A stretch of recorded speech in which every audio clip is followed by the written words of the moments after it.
এই যে আজকে দেখতে পাচ্ছেন, এগুলো রং নয়, এগুলো হচ্ছে রক্ত। আজকে ছাত্রদলের হামলার ব্যাপারে যাওয়ার আগে ছাত্রদল সম্পর্কে একটু বলি, প্রশংসাই করব। সেটা হচ্ছে সভাপতি জামিল ভাই। জামিল ভাইয়ের সাথে 2024-এ বন্যার্তদের রাতের পর রাত জেগে বন্যার্তদের জন্য কাজ করেছি, ভাইকেও কাছ থেকে জানি।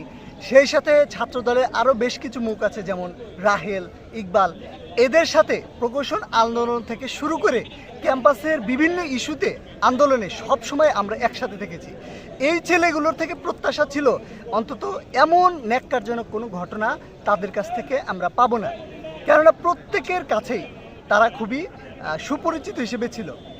আমরা বিশ্বাস রেখেছিলাম হয়তো দলীয় কারণে বা রাজনৈতিক প্রেক্ষাপটের কারণে তারা ডিরেক্ট বলতে পারছে না, কেননা তারাও আমরা বিশ্বাস করেছিলাম যে তারাও চায় যে ডুয়েটের ভেতর থেকে যেন ভিচু হয়। কিন্তু এইরকম বহিরাগতদের নিয়ে এসে যে তারই সহপাঠী, তারই জুনিয়র সিনিয়র সকলের উপরে এইভাবে আক্রমণ চালাবে, এইটা কখনোই প্রত্যাশার ছিল না। এবং এইটি আমাদের ডুয়েটিয়ান, আমাদের সহপাঠী সহ জুনিয়রদের কাছে তাদের যে একটা সফট কর্নার ছিল, এটি একদমই মানুষের সামনে তুলে ধরেছে তাদের এই কার্যক্রম এর মাধ্যমে। সো যেটা বলছিলাম, সকাল থেকেই আমরা লাল কার্ড প্রদর্শনী কর্মসূচি পালন করছিলাম গেইটের কাছে।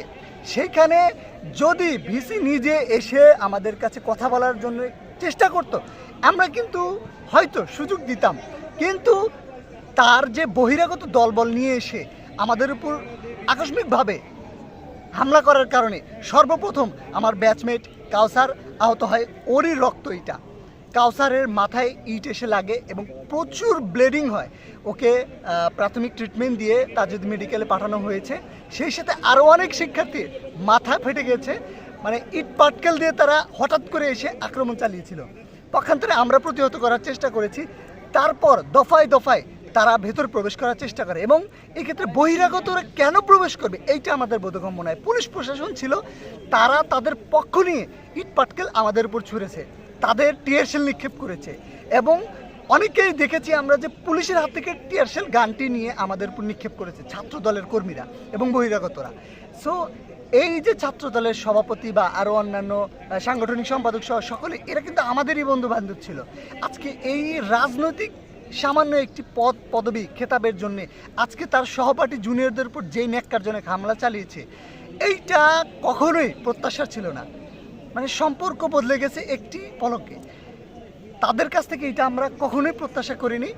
সো তাদের উচিত ছিল ভবিষ্যৎ পরবর্তী সময়ের কথা চিন্তা করা, কেন তারই সহপাঠী, তারই ছোট ভাই এইখানে সব সাধারণ শিক্ষার্থী আন্দোলনে